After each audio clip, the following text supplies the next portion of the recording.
उत्तर प्रदेश का राज्य परिवहन निगम है, दावा है कि बहुत अच्छा यातायात की सुविधाएं दिला रहा है। विभाग है दयाशंकर सिंह का, मंत्री हैं, और एमडी हैं सरवर मासूम, बहुत मासूम व्यक्ति, आता जाता कुछ नहीं, न दयाशंकर को न। दावा भरते हैं कि बहुत सड़क के सबको बहुत अच्छी सुविधाएं करेंगे। उनकी हैसियत नहीं है, जो सिस्टम इतना इनका तबाह हो चुका है, इसकी कोई कल्पना नहीं कर सकता है। ये केवल पत्रकारों पर मुकदमे करने के लिए बहुत है। जैसे अमित मौर्य के बारे में इन्होंने एफआईआर दर्ज कराई है। ये पूरे ड्रामा केवल वही करते हैं। दयाशंकर के पास और कोई अपेक्षा मत कीजिएगा। उत्तर प्रदेश में 8,700 बसेस हैं और दावा करते हैं कि बहुत जल्दी ही 5,000 संविदा परिचालिकों को, महिला परिचालिकों को, कंडक्टर की नियुक्ति कर लेंगे। बहुत इसके पहले भी उन्होंने दावा किया था कि 5,000 से ज्यादा महिला परिचालिकों का की भर्ती करेंगे, लेकिन ऐसा कर नहीं पाया, वो कुछ कर भी नहीं पाएंगे। ये घटना है लखनऊ के एक पत्रकार, युवा पत्रकार हैं अमित वर्मा की, आशियाने के रहने वाले हैं, और उनको इलाहाबाद में इनकी एक महिला मित्र को बस पे बैठाना था। उसके लिए उन्होंने ऑनलाइन बुकिंग करा दी थी। तो इन्होंने ऑनलाइन बुकिंग कर दी थी अयोध्या से लखनऊ के लिए, लेकिन वो बस आई नहीं। इन्होंने कई लोगों से इस बारे में, कई अधिकारियों से बातचीत की कि भाई हमें बस कहाँ है, किसी को जानकारी नहीं थी। ज्यादातर लोगों ने उनके बारे में कोई सूचना देने से ही अनभिज्ञता जाहिर की। अमित जी हमारे साथ हैं। अमित जी बताइए, पूरा मामला हुआ क्या था? सर 6 तारीख को जो है मैंने करीब दिन में 12 बजे के बाद एक टिकट यूपीएसआरटीसी की जो वेबसाइट है ऑनलाइन, उसके माध्यम से मैंने एक यात्रा बुक की अयोध्या से। अयोध्या में तो 2 बस अड्डे हैं। जी जी जी, अयोध्या में 2 बस अड्डे हैं। एक अयोध्या धाम के नाम से एक नया बना है। आपने कहाँ से करा? मैंने अयोध्या का जो पुराना बस अड्डा है, जिसको अयोध्या कैंट बोलते हैं, जो पुराना फैजाबाद कचहरी बस के अड्डा, पास। कचहरी के पास, सही, मैंने वहां से इसकी जो है बुकिंग की थी। हाँ, लखनऊ से बुकिंग की थी। कब? 6 तारीख को। कितने बजे? सुबह 12:30 के आसपास। अच्छा, तो वहां पे बैठ गए? नहीं, मैंने ऑनलाइन के माध्यम से। हाँ, तो यात्री पर बैठ गया सीट पे?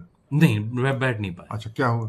हुआ ये कि मैंने यात्रा यहाँ से बुक कर दी है और 3:30 बजे का उसका समय था अयोध्या धाम से चलने का, गाड़ी का 4 बजे का उसका समय था अयोध्या कैंट बस अड्डे पे पहुंचने का। जी। जबकि हमारे जो यात्री थे वो वहां पे 3:45 बजे करीब पहुंच चुके थे। उन्होंने वहां पे जो पूछताछ काउंटर है वहां पे अपना टिकट दिखा करके इस यात्रा के बारे में पूछा, तो उनको उसके बारे में कोई जानकारी नहीं मिली कि कोई बस है इस तरह की, कितने बजे जाएगी, कहाँ से जाएगी, किस जगह पे खड़ी होगी, इस तरह की कोई जानकारी नहीं। आपने उनके अधिकारियों से बातचीत की? नहीं सर, असल में क्या है, उसमें टिकट पे एक हेल्पलाइन नंबर भी मौजूद था। क्या हुआ? जिस पे मैंने उस समय बात की, उनको एक गाड़ी का नंबर भी मिला हेल्पलाइन के माध्यम से। उस गाड़ी के बारे में जब हमने वहां पे काउंटर पे पता किया तो उन्होंने साफ मना कर दिया कि ये गाड़ी यहाँ से है कि नहीं है, उनको इसके बारे में कोई पता नहीं। अरे, कितने बजे आएगी, कौन इसमें चालक है, कौन परिचालक है, इसके बारे में उनके पास में कोई डिटेल नहीं थी। अब ऑनलाइन जानते ही हैं कि सर जो हेल्पलाइन नंबर है, फिर क्या हुआ? हेल्पलाइन नंबर पे मैंने कई बार कॉल किया। हेल्पलाइन नंबर जानते ही हैं सर, कभी बिजी छोड़िए, हुआ क्या? कई बार सर वहां पे फोन किया हेल्पलाइन नंबर पे, तो मुझे जो है वहां से एक हरदोई ARM का नंबर मिला है। कई बार पूछने के बाद टिकट वहां जब अयोध्या और या लखनऊ के ARM का सवाल था, तो हरदोई ARM कैसे? ये बस जो थी वो हरदोई डिपो की बस। अच्छा, फिर क्या हुआ? तो हरदोई ARM का मुझे नंबर मिला ऑनलाइन के माध्यम से, जिस पे मैंने बात करी। वहाँ पे उन्होंने भी मुझे ये बताया कि भाई बस तो है वहीं पे और उनके पास में कंडक्टर का नंबर नहीं है। अच्छा, फिर क्या हुआ? उन्होंने मेरे से समय मांगा कि आप मुझे समय दीजिए कि आपकी ऑनलाइन बुकिंग है और जो है मैं इसके बारे में पता करके बताता हूँ। करीब आधे पौन घंटे बाद जब मैंने उनको कई बार फ़ोन किया दोबारा से, तब वो मुझे एक नंबर देते हैं और कहते हैं कि आप इस पे बात कर लीजिए, बस वहीं कहीं है। अच्छा जी। फिर? मैंने उस नंबर पे फ़ोन किया, और जब मैं उनसे, ये कंडक्टर का नंबर है, उनसे जब मैं बात करता हूँ तो मैंने उनसे पूछा कि भैया बस कहाँ पे है, तो वो साफ मेरे को बताते हैं कि केसरबाग बस अड्डे पे है। मतलब गाड़ी आ गई? गाड़ी लखनऊ पहुंच चुकी है, केसरबाग बस अड्डे पे खड़ी है। अरे अच्छा, फिर पूछा नहीं है आपने कि क्या हुआ था? मैंने उनसे पूछा हाँ।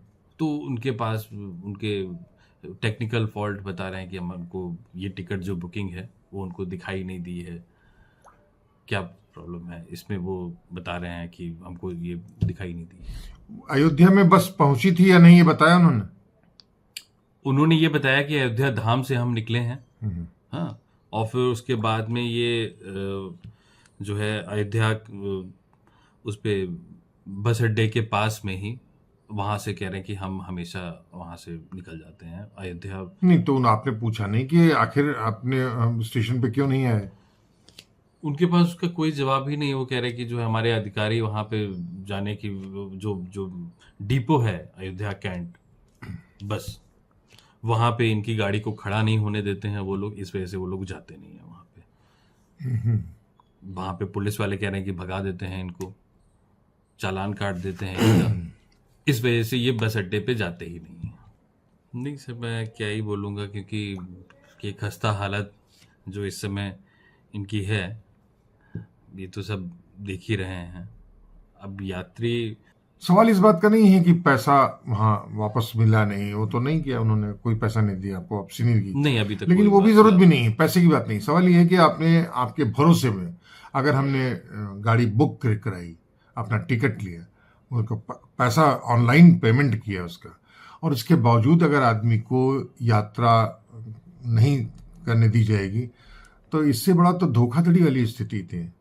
आप इस बारे में कुछ और कार्रवाई करने के मूड में हैं? नहीं सर, बिल्कुल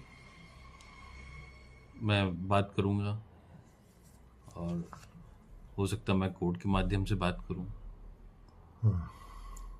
कि तो ये है परिवहन निगम उत्तर प्रदेश का, जिसके बहुत मासूम एमडी हैं और बहुत दयावान व्यक्ति हैं, दया शंकर सिंह जी, जो बहुत दया करते हैं और यात्रियों को लेकर के उनको परेशान न होना पड़े, इसीलिए वो बस को बस अड्डे पे पहुंचाते ही नहीं। दावा करते हैं कि उनके पास कंडक्टर आएंगे, भी है नहीं, ठीक उसी तरीके जैसे बस है लेकिन आएगी नहीं।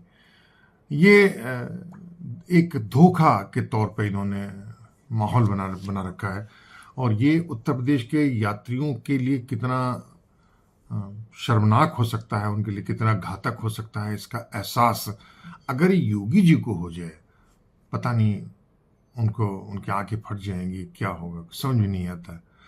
तो ये हैं अमित वर्मा जी, जिन्होंने पूरी यात्रा की ऐसी की तैसी कर दी। अगली बार फिर दूसरे मसले पर, किसी दूसरे स्थान पर, किसी दूसरे लोगों के साथ हम फिर हाजिर होंगे। तब तक दुलत्ती लिए कुमार सर को इजाजत दीजिए। नमस्कार।